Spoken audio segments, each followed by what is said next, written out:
Faire les choses bêtement qui n'ont pas de sens, ça ne sert à rien. Le principe de Mythique, c'est de dire je vais choisir un homme comme ça, comme dans un supermarché. Alors je prends des petits pois un peu ronds, un peu verts, telle taille. Mais c'est pas comme ça que ça marche. Souvent les parents se projettent dans leurs enfants. Donc c'est pas de l'amour ça. Il faut accepter de ne pas être parfait, déjà. Il faut accepter ça. Pour moi, dans n'importe quel domaine, il y a 3 choses importantes.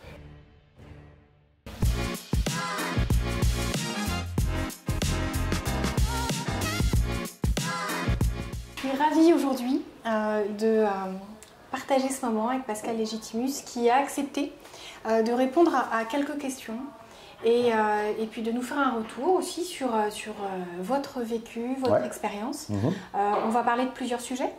On va parler de ce qu'est un profil irrésistible, professionnellement parlant, ce qui peut justement être ajouté à la personnalité d'une personne pour être remarquable, être différent dans le bon sens du terme. Oula. Alors ça c'est un vaste sujet, presque philosophique, mais avec un regard de votre côté qui m'intéresse beaucoup.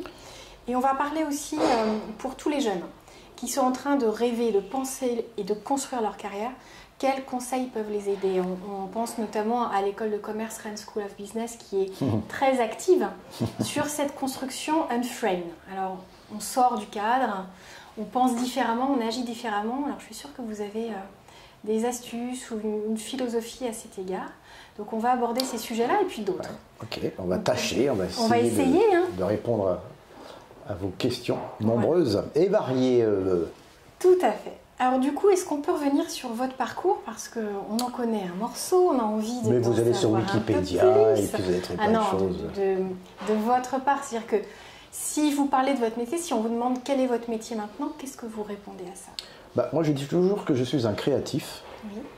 Et en fonction de ce que j'ai envie d'éditer, en fonction de ce que j'ai envie de transmettre, j'ai choisi une forme.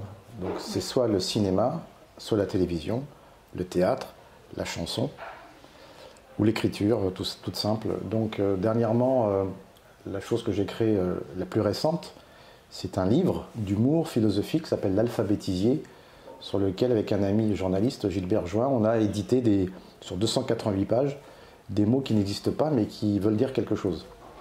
On est parti du principe que si on prend un mot et qu'on enlève une lettre ou qu'on rajoute une lettre, ça donne un nouveau mot, un néologisme. Je prends l'exemple du mot dépôt-vente. Oui. Dépôt-vente, je rajoute un R, ça fait dépôt-ventre. Nouvelle définition, femme porteuse. Donc on s'était dit, après on a continué, après on a changé, on a compulsé dans un seul mot plusieurs définitions. Par exemple, si je prends le mot célibataire, un célibataire, ça peut être un pervers narcissique. Oui. Donc, conclusion, quand on est dans une situation et qu'on ne trouve pas le mot, qui n'existe pas, il se trouve dans mon bouquin, L'Alphabétisier. Voilà. Alors après, on a été plus loin pour terminer, on a créé d'autres rubriques parce que c'était un peu linéaire de mettre des mots comme ça en fonction de l'alphabet, on a tout compulsé. On a créé des rubriques, on a créé des fausses épitaphes de personnes encore vivantes.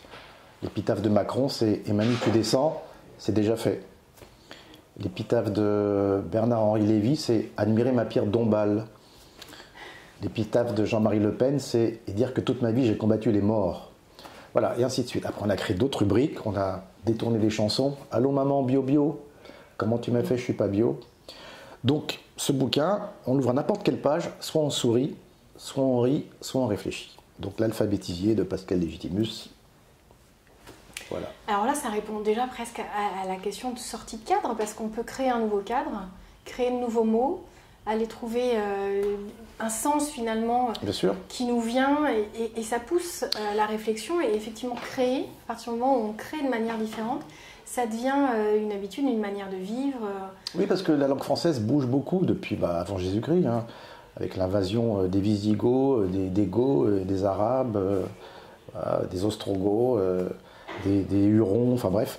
Donc forcément, quand on dit le mot kawa, c'est un café, kiff-kiff, c'est-à-dire ok, d'accord, 50-50.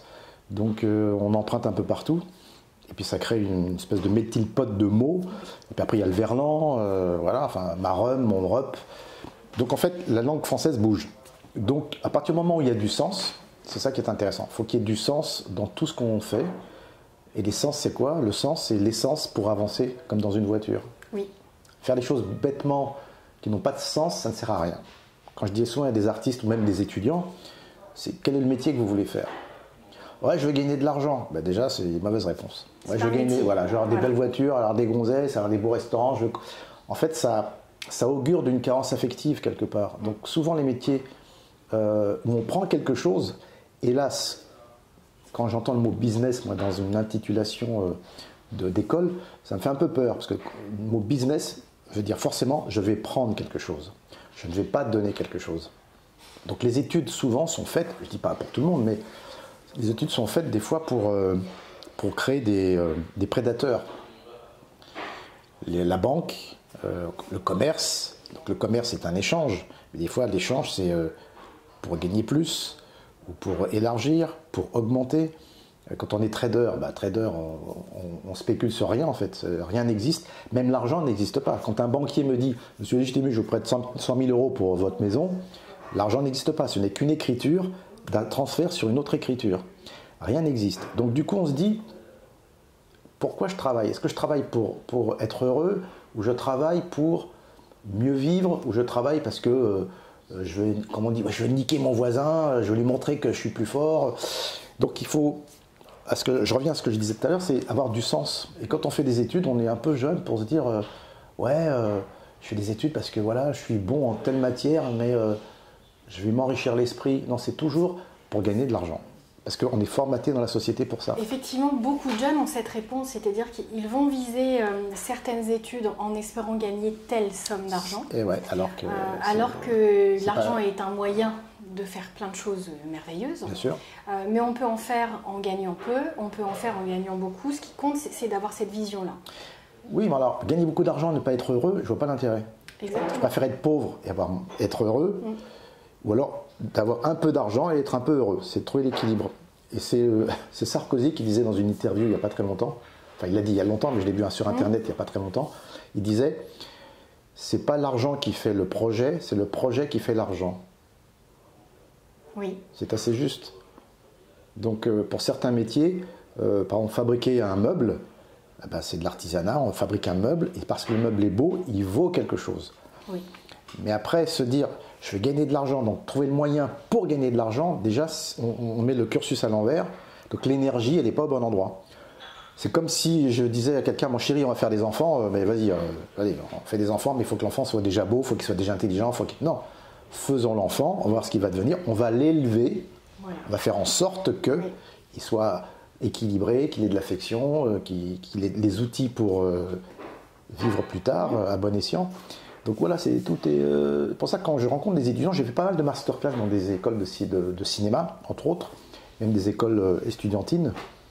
J'essaye de transmettre d'abord l'humanité. Donc ça revient à la première question. Exactement. C'est quoi le profil Le profil irrésistible. Irrésistible. Irrésistible, c'est déjà d'être un être humain.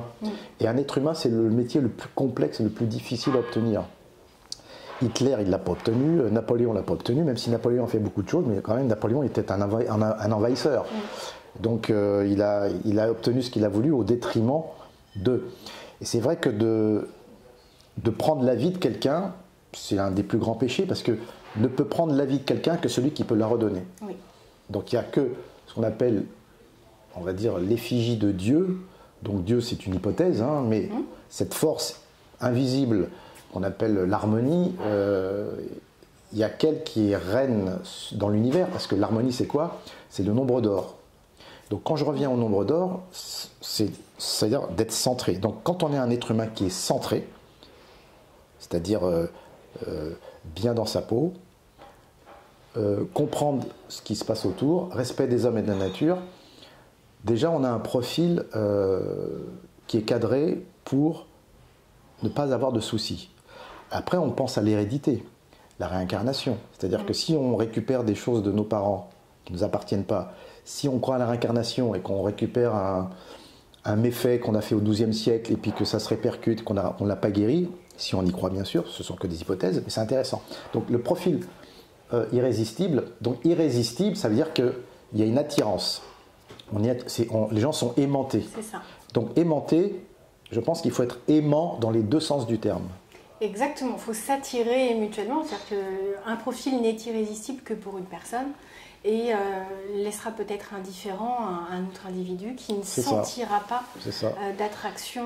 Mais il y a des gens qui sont malins, qui vont créer un faux profil irrésistible, qui connaissent tous les atouts, on va dire toutes les recettes pour attirer, pour prendre, pour aimanter leur proie ou ce qu'ils veulent obtenir. Donc ce qu'il faudrait, c'est apprendre à détecter pour ne pas être victime de ça. Exactement, parce qu'effectivement, il y a des profils caméléons, manipulateurs. Si on se tourne vers le positif, il y a aussi des personnes qui, très humainement, très naturellement, vont chercher à être authentiques. Ils plairont à certains, fortement.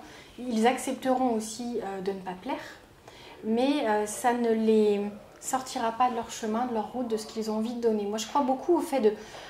j'entends cette connotation sur le business qui peut heurter. Bien sûr, mais moi, je crois qu'on peut créer, de toute façon, business et affaires, on peut créer des affaires qui fonctionnent et qui offrent, qui donnent.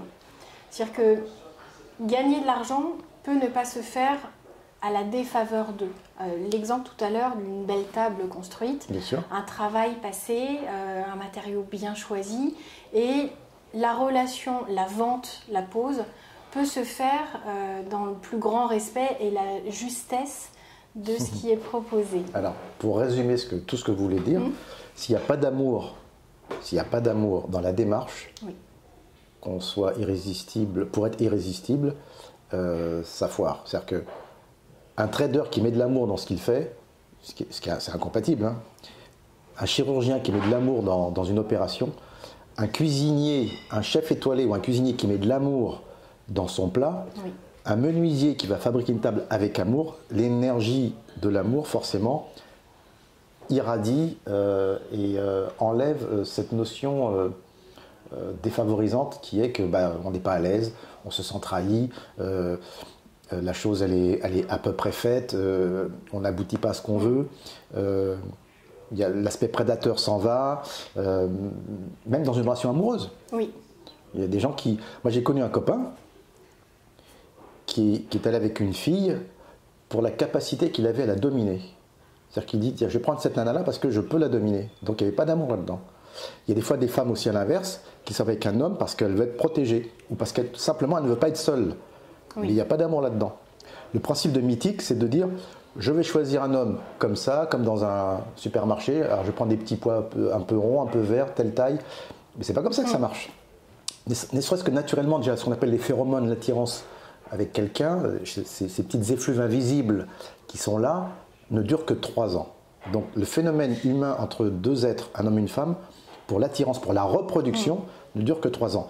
L'amour vient après. Et les gens se leurrent souvent parce qu'ils disent « Ah ouais, je suis amoureuse ». Mais non, tu étais attiré. Et pour terminer, il y a une expérience qui a été faite où on montrait des photos d'hommes à une femme avant les règles. Elle choisissait toujours des hommes sur les photos forts, barbus, costauds, musclés, rassurants, voilà. Et après les règles, que des hommes doux, un peu efféminés, tendres. Donc déjà, on dépend d'un système animal qui est déjà inscrit en nous dans les gènes. Donc, alors dans le travail, forcément, ça joue. C'est-à-dire que là, les relations interprofessionnelles jouent. Pourquoi tous les hommes mettent des cravates et des costumes? En fait, c'est une posture, c'est un costume. Ils ont besoin de ça pour vendre quelque chose. Donc dans le profil irrésistible, ça ne marche pas. Je sais qu'à la banque Rothschild, on peut être major de Polytechnique, on ne sera jamais engagé si on ne porte pas de cravate. C'est n'importe quoi, je veux dire. Donc on privilégie l'apparence des codes. Et non pas le... Donc pour être irrésistible, il faut être sincère. Exactement. Authentique. Mettre de l'amour, être sincère, authentique et surtout aimer ce qu'on fait. Parce que des fois on fait un boulot qu'on n'aime pas et on y va quand même et on le fait à bon escient. À mauvais escient, pardon. C'est ça, on est encore dans cette notion d'amour. Donc on est d'accord. Nous sommes totalement d'accord. Mettons de l'amour dans tout ce qui est travail. Dans ce chocolat chaud, il y a de l'amour, donc je le bois. Ça a été fait avec amour dans une tasse qui vous a été dédiée. Tout à fait, c'est gentil. Ça a été apporté. Et je pense que c'est important et c'est peu évoqué. Parce que si on parle en management ou un dirigeant d'entreprise de ramener de l'amour dans son entreprise, moi qui suis coach, si j'amène ce discours, on va se dire « Ouh là là, elle est un peu… Ben oui, mais pourtant, c'est ça. C'est que si on n'aime pas ses équipes, si on n'aime pas son client, on ne peut pas donner le meilleur de soi-même, on ne peut pas avoir envie de se lever le matin, on ne peut pas être fier de ce qu'on a accompli tout au long de notre vie. Donc je crois beaucoup à cet amour, même si ça peut sembler très curieux. Ceux qui aiment leur métier savent de quoi on parle. Et je pense qu'un étudiant, c'est important qu'il le sache parce que on ne choisit pas, comme on ne vise pas l'argent comme une fin en soi, on ne choisit pas de faire des études simplement parce que c'est la porte d'entrée unique. C'est réducteur. C'est réducteur, voilà. C'est réducteur de se dire, alors je vais faire radiologue parce que radiologue ça gagne bien, voilà, on fait des… Voilà, pof, les gens ils défient les uns les autres, hop, on prend des radios, j'encaisse, je vais faire chirurgien ou même dentiste. Je vais faire dentiste parce que dentiste c'est bien. Vétérinaire c'est pas mal. Vétérinaire aussi. Mais en même temps, vétérinaire c'est quand même entre 7 et 10 ans d'études. C'est costaud. À l'arrivée, je pense qu'on aime les animaux. À un moment donné, il faut quand même assumer le… Mais il y a beaucoup de… Aujourd'hui, je pense qu'il y a beaucoup d'étudiants qui ne savent pas vraiment le métier qu'ils veulent faire. Parce que je pense que les étudiants, enfin, les jeunes aujourd'hui sont conscients, parce que leurs parents ont subi ça, qu'aujourd'hui il y a la notion de bien-être qui devient plus importante. Oui. Parce qu'à cause et grâce à la pandémie, il y a des gens qui se sont rendus compte qu'ils n'étaient pas à la bonne place et qui se sont dit mais oui, mais alors, je quitte Paris, je vais au bord de la mer, je veux vivre, je veux respirer, je veux voir mes enfants grandir et pas sous une pression d'un patron qui va m'imposer des normes. Donc je pense que on est sur une bonne voie, mais je me suis rendu compte que par exemple l'école polytechnique, le niveau a baissé. Je me dis tiens pourquoi? C'est la 400e meilleure école au monde, 400e place. C'est Idrissa Berkane qui disait ça. C'est un monsieur que j'aime beaucoup parce que c'est quelqu'un de très intelligent, mais en même temps il est cultivé, mais enfin il a une façon d'analyser les choses qui sont tournées vers l'humain. Beaucoup plus que sur le résultat. Et on se dit, ouais, alors moi je vais faire Polytechnique. Ben ouais, mais il y a mieux. Vous voyez, donc, c'est quoi mieux? Donc, et puis aussi les parents. Alors attention, dans la notion il ne faut pas oublier que les parents vous poussent. Et comme on veut plaire à ses parents, parce que c'est eux qui payent les études souvent, des fois on va dans une direction qui ne nous plaît pas. Donc les parents ont aussi une importance capitale dans le bonheur, de la suite. Parce que des fois… Souvent les parents se projettent dans leurs enfants, donc c'est pas de l'amour ça, pour moi, de dire oui, tu vas faire ça parce que je veux que tu fasses ça. Mais papa, je suis pas heureux, rien à foutre, tu laisses tomber la guitare, tu vas faire HEC. Mais oui, mais j'ai pas envie. Alors c'est vrai que ce phénomène de prolongation de ce qui n'a pas été accompli par l'un des parents… C'est difficile d'être irrésistible comme ça. Ouais. Exactement, ou même une tradition familiale. On connaît tous des tu vas reprendre l'entreprise de papa. De personnes qui ont été comme ça destinées avec aucun autre choix, aucune autre option possible. Et ça crée aussi des gens très malheureux qui n'arrivent pas à manager dans l'amour puisqu'ils sont à une place qu'ils n'ont pas choisie. Et je pense que c'est important aussi de l'entendre et de se dire que on est responsable de la vie qui nous a été donnée, certes, mais de là à la sacrifier parce qu'elle nous a été donnée par des gens qu'on aime, et c'est ce qu'on souhaite à tout le monde. Et surtout que les parents vont mourir à un moment donné, on va être livrés à nous-mêmes. Donc ils nous ont mis dans une case et ils ne seront plus là. Oui. Donc à quoi ça sert? Non. Et on dit élever les enfants, c'est les élever. Donc c'est les aider, les préparer. Alors, l'erreur fondamentale pour moi, c'est que je crois que c'est la famille, c'est même pas moi qui le dis, c'est la famille qui crée des monstres. On ne naît pas serial killer, on ne naît pas un prédateur, on ne naît pas méchant. Je pense que c'est le giron, c'est le foyer qui crée les déviances. C'est Cyrulnik qui le disait, hein, c'est la politique du bouchon-liège. En même temps, plus on l'enfonce, plus on monte à la surface. Donc, chez certains, ça va créer des choses positives, et sur d'autres, ça va les enfermer. Donc, moi qui avais joué il y a quelques années à un profileur sur la chaîne française, sur France Télévisions, j'ai étudié donc les profils de certains prédateurs sexuels, et les 95% de ces gens-là qui faisaient des horreurs ont subi, eux, dans leur enfance, des sévices. Donc en fait, ils reproduisaient des codes. Donc un enfant à qui le père n'a jamais dit « je t'aime », il ne saura pas l'exprimer. Et donc pour être irrésistible, il y a aussi une part d'hérédité importante. Donc il faut aussi, pour terminer, mettre une balle dans la tête de ses parents, symboliquement, couper le cordon pour renaître. C'est-à-dire qu'effectivement, son passé, son hérédité, si elle ne s'est pas faite dans l'amour et avec la transmission positive qu'on peut espérer, c'est mort. C'est où on coupe, où on travaille, mais on ne fait pas comme si ça n'avait pas existé, parce que sinon ça construit effectivement ces profils monstrueux. Alors ça peut être excessif avec des serial killers, ça peut être aussi des managers absolument insupportables et dictatoriaux. J'ai accompagné moi en coaching un monsieur qui n'avait aucun savoir-être avec ses équipes et qui les perdait les uns après les autres. Et quand moi je l'ai eu au cabinet, c'était un monsieur adorable qui m'a expliqué la pression qu'il se mettait. Ben, c'est ça. Et c'est pour ça qu'il n'arrivait pas à supporter ce que lui voyait comme de l'incompétence, tellement ça le menaçait dans ce qu'il essayait de construire. Et quand on arrive à comprendre, et encore une fois, à rajouter de l'amour dans toute relation professionnelle autant que possible, on n'est pas dans un monde rose, guimauve, mais c'est important de comprendre que sans ça, on passe à côté de la compréhension d'énormément de fonctionnements de personnes et qu'on se prive aussi d'un bien-être au travail. Parce que si on ne comprend pas ce qui dysfonctionne dans une relation avec un collègue, avec un client, eh bien, on n'arrive pas à en sortir. Et on se lève le matin en se disant « mince, je dois y retourner ». Et je pense que le profil irrésistible, il est aussi dans cette observation. Quel est votre regard là-dessus, justement, de l'autre? Alors l'adaptation, pas pour manipuler, mais pour faire en sorte que ça marche. Pour aussi savoir faire ce cadeau à la personne en face, d'être des fois la main tendue, d'être des fois l'oreille attentive, ou la personne qui va un peu bousculer gentiment, mais pour encourager, pour faire donner cet élan de dépassement à la personne avec qui on travaille. Qu'en pensez-vous? Un manager irrésistible, quelle qualité il doit avoir? Il doit surtout être dans l'empathie. Oui. Parce que il manage. Manager, ça veut dire comprendre, se mettre à la place d'eux et trouver les solutions. C'est détecter les problèmes et trouver les solutions. C'est ça pour moi un manager, ce qu'on appelle un DRH, directeur des ressources humaines. Et s'il n'y a pas ces éléments-là, c'est voué à l'échec. Et je pense aussi qu'un bon manager doit faire une psychanalyse. Parce qu'il faut qu'il règle d'abord ses problèmes. S'il doit régler les problèmes des autres, il faut d'abord qu'il règle les siens. Sinon, il y a une imposture quelque part. Donc, et il y a beaucoup de personnes qui sont à cette place-là, pas tous, mais certains, parce qu'il y a une bonne prime à prendre, il y a un bon salaire, donc ils vont se dire DRH. Moi, j'ai fait des coachings avec une quarantaine de DRH il y a 3-4 ans à Lille.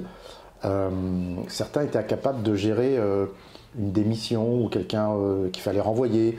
Ils ne trouvaient pas les mots, mettre un peu d'humour ou mettre les formes, ou essayer de comprendre la problématique, trouver une solution. Il y a des métiers comme ça qu'on a inventés, mais qui ne s'improvisent pas. Mais ne serait-ce que parent, il n'y a pas de diplôme pour être parent. On ne nous apprend pas la sexualité, on ne nous apprend pas l'éducation parentale. La personne qui ouvre une école demain de la sexualité entre les êtres humains, déjà par rapport à l'adolescence et tout le reste, plus la relation de parental et de couple, mais il cartonne, le mec qui cartonne. Donc, il manque quelques blocs. Ne pas travailler la confiance en soi, ne pas travailler la sexualité. En fait, éveiller à, aider, poser des mots. On parlait de verbaliser avec des mots qui peuvent être créés, mais c'est ça. C'est-à-dire que ne pas se déresponsabiliser de la transmission qu'il est important de faire. Parce que l'enfant, sinon, ou l'adolescent, il apprend où il peut. Et il n'y a aucun regard sur ce qu'il apprend, sur ce qu'il comprend et sur ce qu'il réalise derrière. Moi, je dis que les métiers que vous faites, chère madame, donc coaching, donc on dit, voulez-vous coacher avec moi ce soir, comme dirait l'autre. Le coaching, je crois que c'est un ersatz d'un psychanalyste. C'est il y a quelqu'un qui a un diplôme, qui est psychanalyste, il y a aussi des psychologues, mais le coaching consiste aussi à faire il n'y a pas le divan, mais c'est quasiment le même métier. Quand quelqu'un est en dysharmonie, c'est de réharmoniser, donc de rééquilibrer une personne qui a une carence affective, qui n'est pas bien dans sa peau, qui ne s'aime pas, qui ne sait pas s'habiller, qui met le mauvais parfum, qui ne sait pas parler, qui est autiste. Enfin, donc il y a du boulot. Et on se rend compte que les gens commencent à s'avouer, à s'autoriser, à se dire, effectivement, pour m'améliorer, je vais prendre quelqu'un qui va m'aider, sinon... Et c'est ça qui est intéressant, je pense que c'est assez nouveau. C'est-à-dire qu'il y a 20 ans, en tout cas en France, on ne voyait pas ce phénomène-là. Non. Et maintenant, c'est très courant. C'est-à-dire qu'un dirigeant a souvent un coach, les équipes quel que soit le niveau, c'est-à-dire que les managers, mais aussi les nouveaux recrutés, même pour des personnes des fois qui ne sont pas annoncées comme restant de manière très durable dans l'entreprise. Ouais. Et il y a quand même un nouvel élan. Alors vous en parliez, donc vous intervenez en entreprise.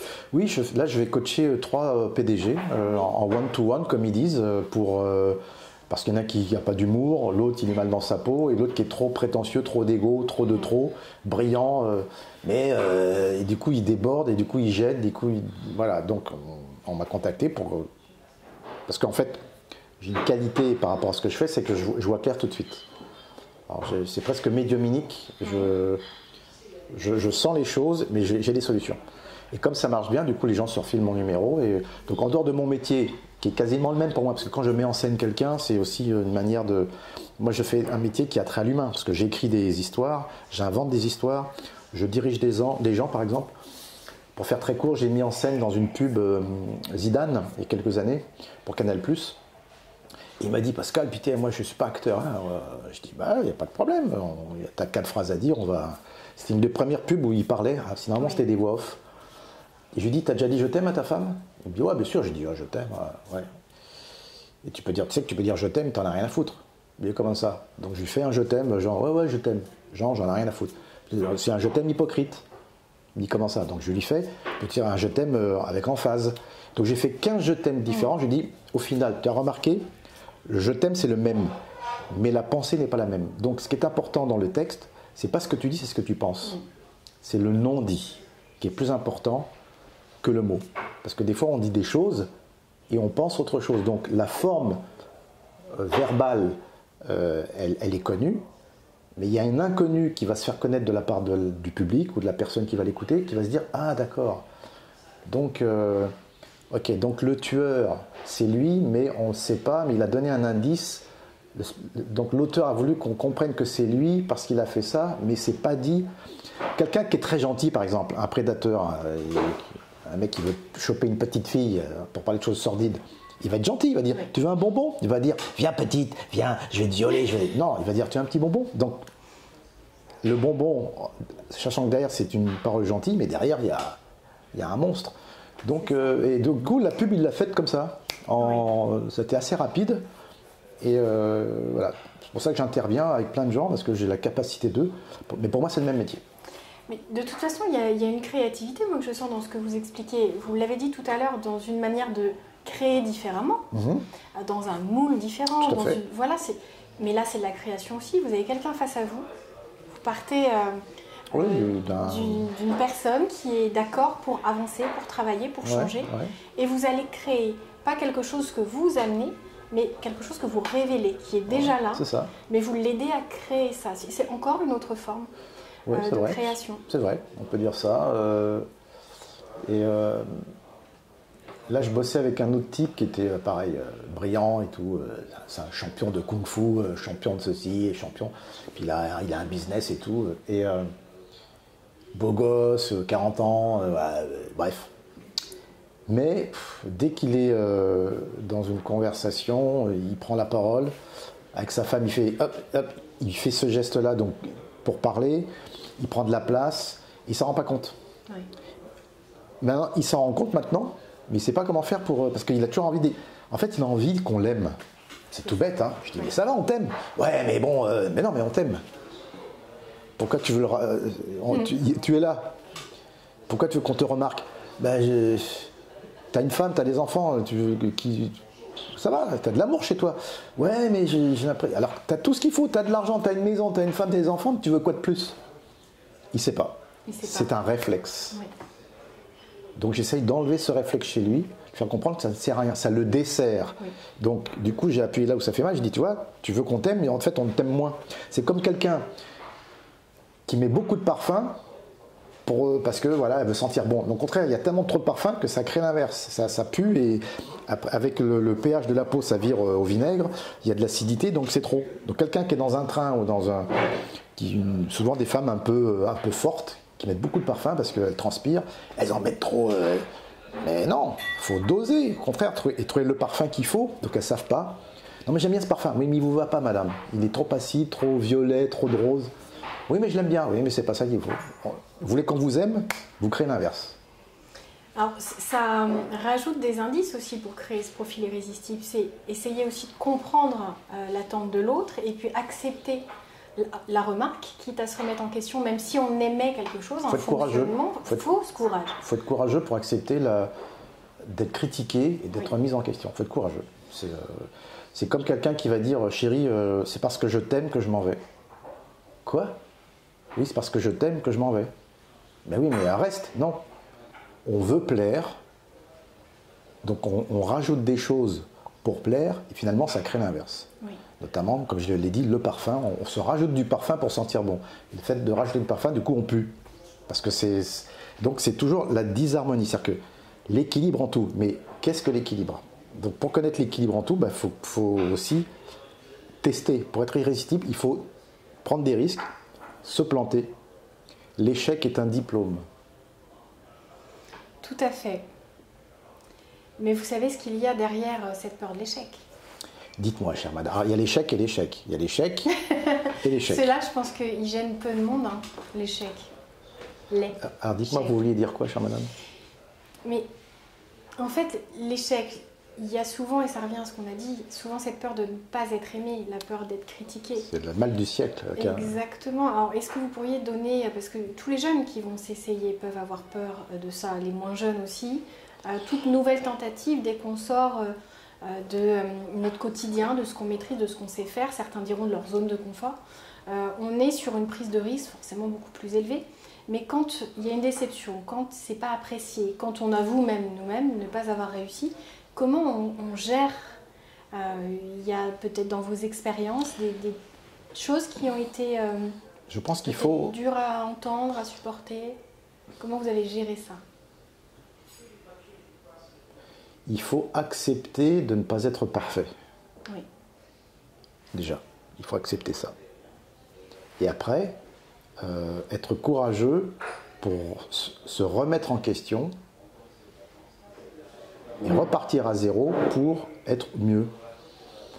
Moi, j'en voudrais beaucoup plus à quelqu'un qui va rager parce qu'il n'a pas réussi que quelqu'un qui va dire « Effectivement, je me suis trompé, excusez-moi, je vais reprendre à zéro, je vais repartir à zéro. » Mais quelqu'un qui est en colère parce que « Ouais, putain, merde, fais chier, ouais, parce que ouais, putain, j'ai loupé le truc. » Ou quelqu'un qui va se mentir à lui-même. Non, mais excusez-moi, non, mais c'est bon, c'est de la faute de l'autre, là. Mais non, c'est ta faute. Mais non, mais... Parce que c'est... on vous aimera pas moins. Je pense qu'on aimera beaucoup plus quelqu'un qui est entier et naturel que quelqu'un qui va être dans la fourberie et qui va biaiser. Parce que si quelqu'un biaise et fourbe ou ment, il ne faut pas que ça se voie. Pour être un bon menteur, il faut avoir une bonne mémoire. Tu m'avais pas dit ça la semaine dernière? Si, mais chérie, t'étais où hier soir? Non, mais j'étais avec des amis boire un verre. Non, mais tu m'avais dit que t'étais... Ah, ouais. Si on rentre dans le domaine de l'infidélité, le mensonge est utile pour ne pas faire de mal. C'est le meilleur moyen. On ment pour ne pas faire de mal. Mais des fois, il y a des gens qui mentent pour se protéger. Parce qu'ils ont peur. Mais alors, déjà, quand on fait une action dont on sait qu'elle ne va pas être positive, on rentre déjà dans un système, il faut l'assumer, quoi. Il faut assumer de dire, bah oui, j'ai fait ça, ok, je me suis trompé. Ou quelqu'un qui ne va pas apprendre son texte et puis qui va avoir peur le jour de la première d'une pièce de théâtre et qui n'a pas bien bossé. Je pense que pour être un bon profil irrésistible, il faut aussi travailler. Travailler. Oui. Et plus que les autres. Moi, j'ai travaillé, pour répondre à votre question, j'ai travaillé plus que les autres pour être au niveau où je suis. Enfin, c'est pas question de niveau, mais surtout que moi, j'avais un désavantage. J'avais ce qu'on appelle j'ai une couleur de peau à forte pigmentation. Donc, j'ai la couleur entre deux chaises. Moi, on me prenait pour un arabe, un indien, un brésilien. On ne me prenait jamais pour ce que j'étais. Donc, un métis. Oui. C'est-à-dire antillais et arménien. Original. Donc, dans les années 70, c'était peu courant. Donc, je prenais des scuds de gens qui n'étaient pas cultivés, qui n'avaient pas à me scanner. Donc j'ai dû, pour être accepté de mon environnement affectif, redoubler, on va dire, d'astuces. Donc j'ai fait le rigolo. J'ai dit, tiens, l'humour, ça, les gens, s'aimantent bien avec moi par rapport à l'humour. Donc j'ai dit ok, donc j'ai fait rire mes camarades pour être aimé. Après, à l'école, il y avait des copains qui jouaient de la guitare, donc les filles elles venaient, mais qui avaient une belle moto, donc les filles elles venaient. Moi je faisais rire mes camarades. Ensuite, je me suis rendu compte que je pouvais en faire un métier. Et en même temps, je dis mais oui, ce métier, il va me servir à quoi? À transmettre des bonnes valeurs. Oui. J'ai pas fait ce métier-là pour faire de l'argent. Je dis tiens, grâce à mon métier, je peux diffuser parce que les gens m'observent, les gens m'écoutent, et maintenant les gens m'aiment pour ce que je suis. À tel point qu'on ne voit plus ma couleur de peau. On dit tiens, c'est Pascal. Avant c'était Légiminus, comment il s'appelle Légiminus? Avant c'était le black là, le métis là, l'antillais là. Et au fil du temps c'est Pascal. Oui.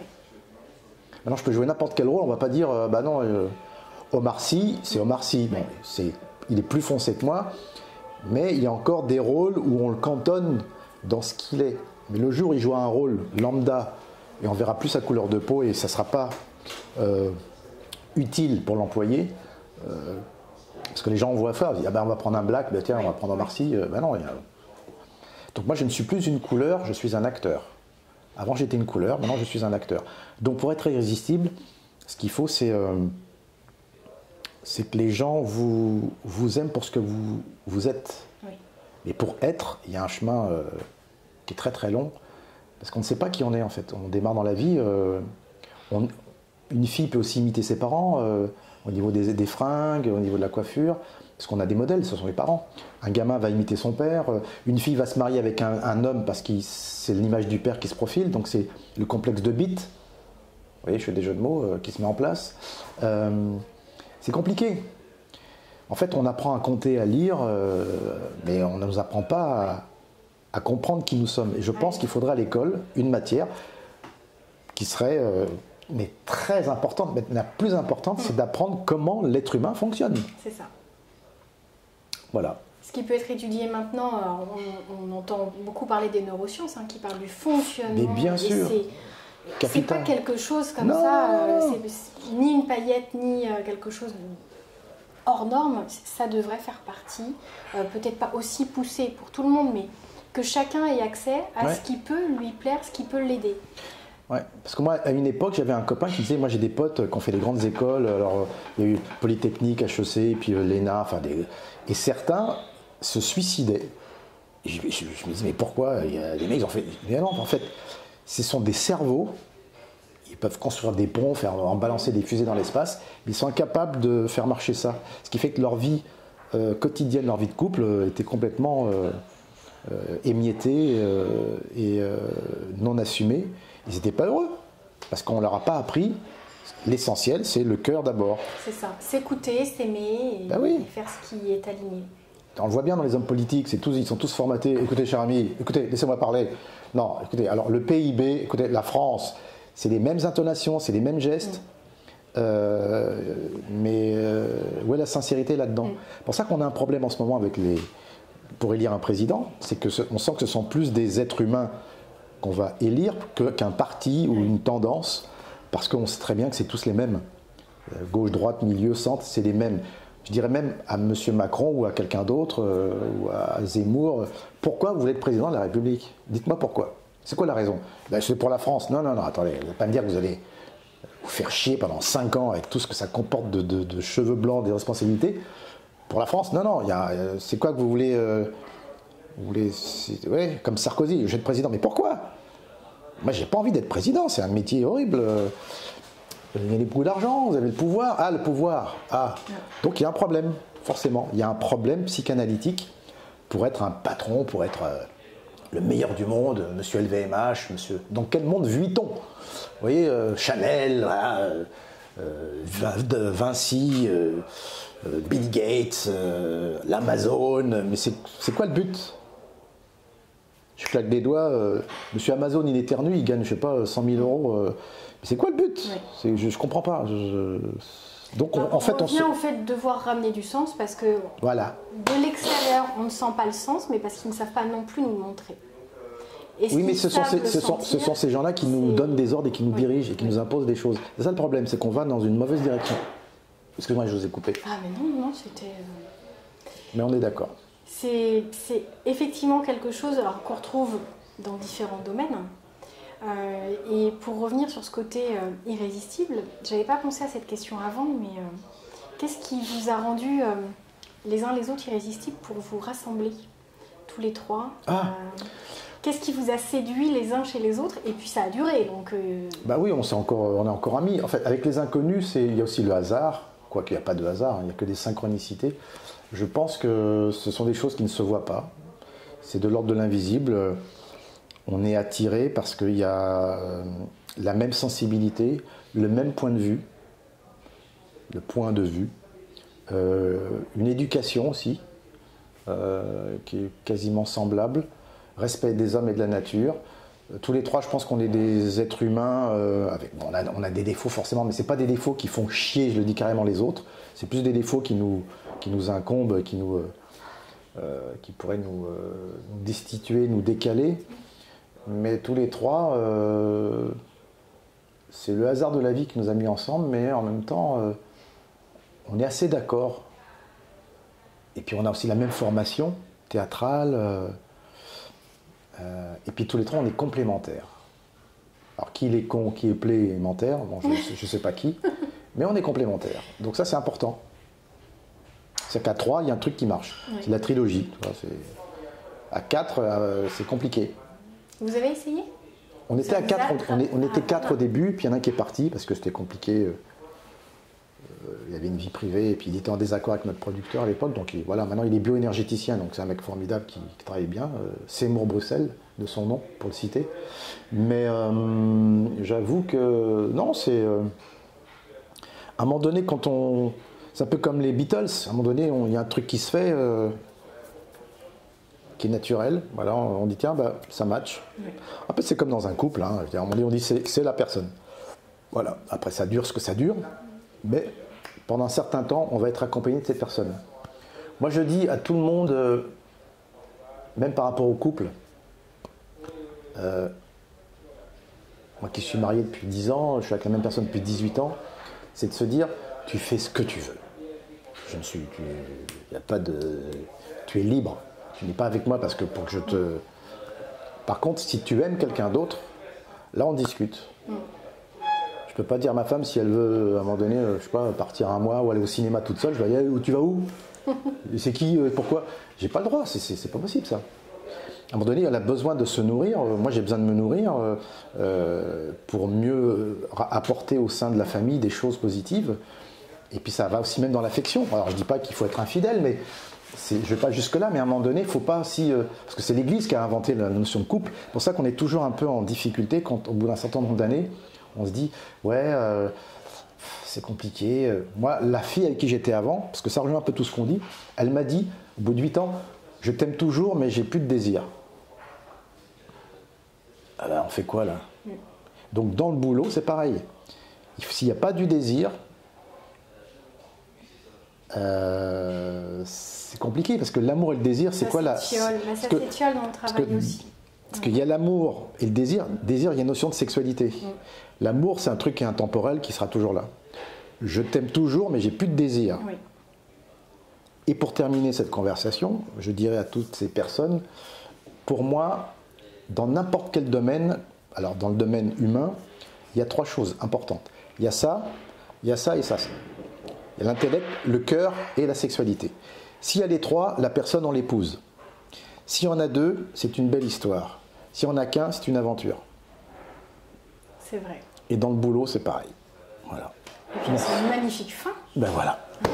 Voilà, on va dire au revoir. À bientôt.